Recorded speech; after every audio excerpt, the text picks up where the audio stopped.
আসসালামু আলাইকুম প্রিয় দর্শক। আজ আমি আসলাম আশকান্দি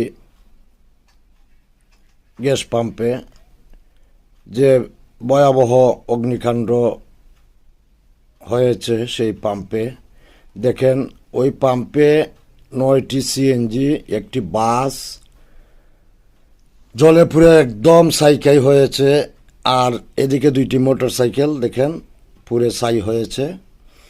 অন্যদিকে তাদের যে পাম্পের অফিস, পাম্প জ্বলে পুড়ে একদম শেষের পথে।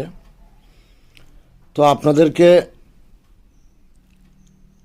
আগুন লাগার পরে যে পরিস্থিতি, সেই পরিস্থিতিটা তুলে ধরলাম আপনাদের সামনে দেখার জন্য।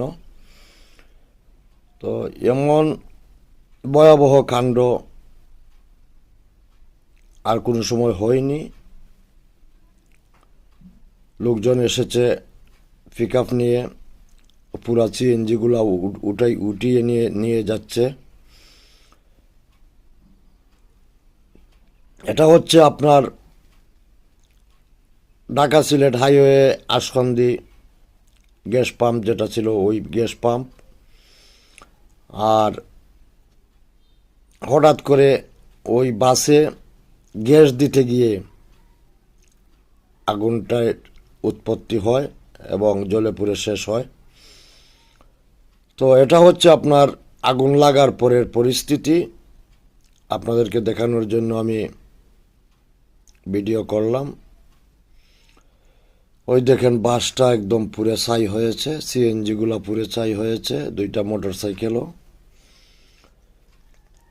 তো এখন থেকে পরিস্থিতি নিয়ন্ত্রণে আনার জন্য সব কিছু পরিষ্কার করা হচ্ছে। তো সব কিছু একমাত্র আল্লাহর হুকুমেই হয়, লীলা খেলাটা আল্লাহর হুকুমেই হয়েছে। জানি না কি দোষ কে করেছে। তো আপনারা অবশ্যই ভিডিওটি দেখে লাইক কমেন্ট শেয়ার করে দিয়ে সবাইকে দেখার সুযোগ করে দিবেন। বাসের টায়ার পুরে ছাই হয়ে গেছে, সিট মিট কিচ্ছুই নাই, সব পুরে ছাই হয়ে গেছে। হ্যাঁ, এমন ভয়াবহ পরিস্থিতি আর কখনো দেখি নাই। আল্লাহ হাফিজ, ধন্যবাদ।